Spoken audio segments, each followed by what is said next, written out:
You're listening to the Dyslexia Mom podcast. We're excited that you're here today. We are here to provide you with inspiration, education, and lots of support while raising your children with dyslexia.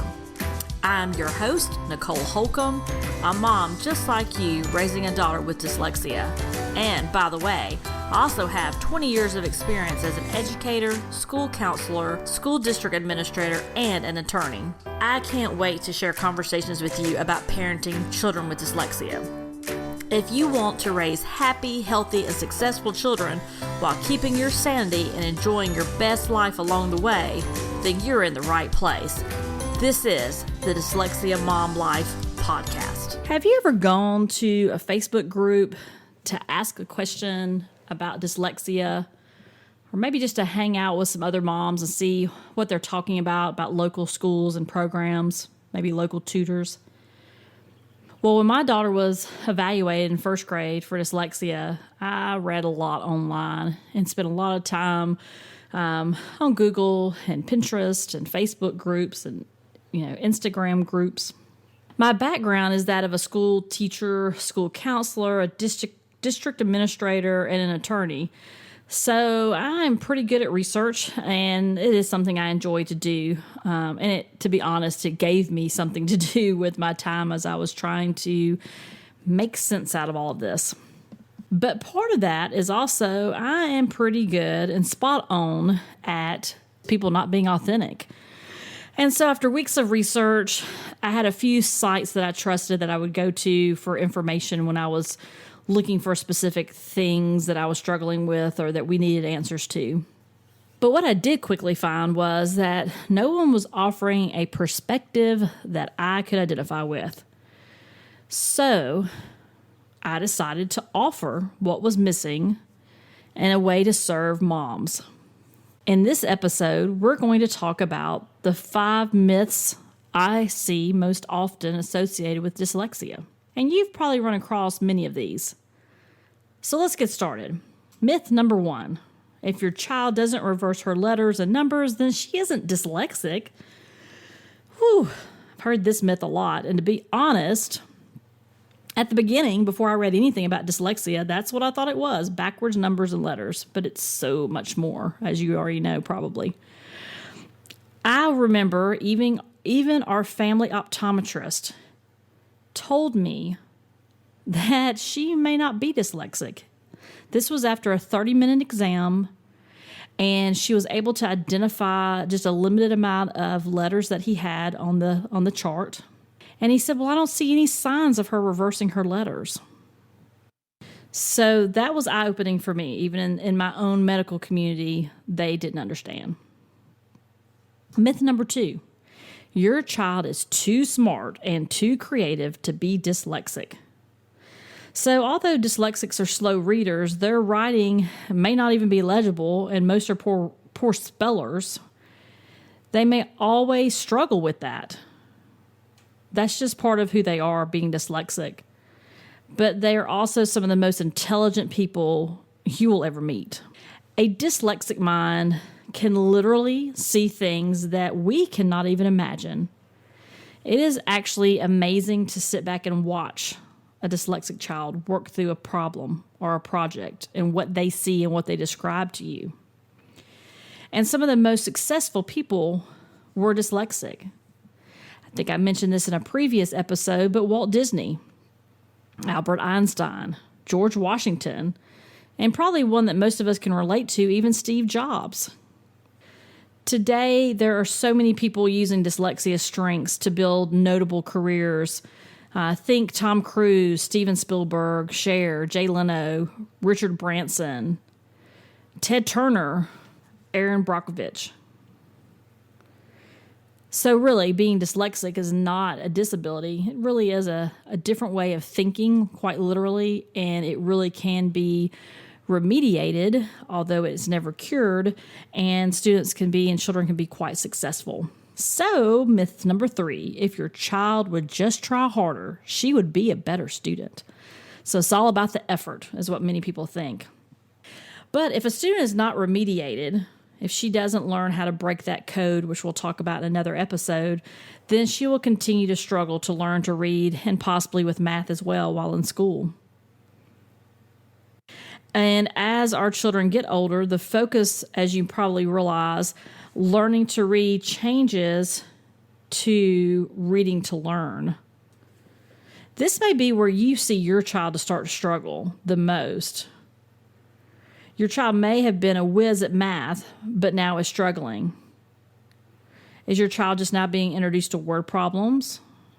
Or are the word problems being read verbally? It does not matter how much they study. It's not going to click at some point. Students who struggle to learn those sounds to read are not going to learn without being remediated. It is not a matter of how much they work. They will continue to struggle if we don't provide them with the skills they need. You may see, though, because dyslexic students are so very smart that they compensate by showing strengths in other ways. And many times we may not even identify a student as being dyslexic until late elementary, and sometimes you may even see that in middle and high school. This usually is attributed to standardized tests where they learn that your child is not reading on grade level. That's what I meant to say. Hey, I just wanted to pop in here and tell you about a free resource that we are providing. We have created a resource for you called Summer Activities, bringing the learning and the fun home to you. And if you're like us, we've been home since March, and so it's a long 5 months from when we left school to when we go back to school. And so we are looking at our house to have other activities to do at the same time, continue to remediate our dyslexic learner and provide her with reading and math opportunities. And so I have compiled some activities and some resources. Some are paid, some are for free. Some of them are virtual summer camps, but I think that you'll find something in there for you and your family, and I think you'll really enjoy it. So if you will just, after listening to the podcast, look in the podcast information for this episode, and I will have a link there for you where you can jump over and subscribe and get this summer 2020 activities. And I know you're going to love it, and I know you're going to enjoy it. And P.S., you'll get some other freebies along the way too that I plan on sending out. So enjoy your summer. And now back to the episode. Myth number 4, dyslexics will never learn to read. So that really is a closed chapter. You're dyslexic, sorry, you're never reading ever. That's just not true. Well, it could be true. If a student is not identified with dyslexia and they're not taught how to break the code to read, then yeah, they might not ever read. But you're here for a reason. You're here because you want your child to be successful. You want your child to have more. So we have to teach our students and our children, how do I pull apart those sounds? How do I determine what those meanings are? She may always struggle to write, to spell, and hey, to be honest, she may always struggle some degree to read. It may take longer, but she still can be very successful in her career and life because of the way her brain actually works.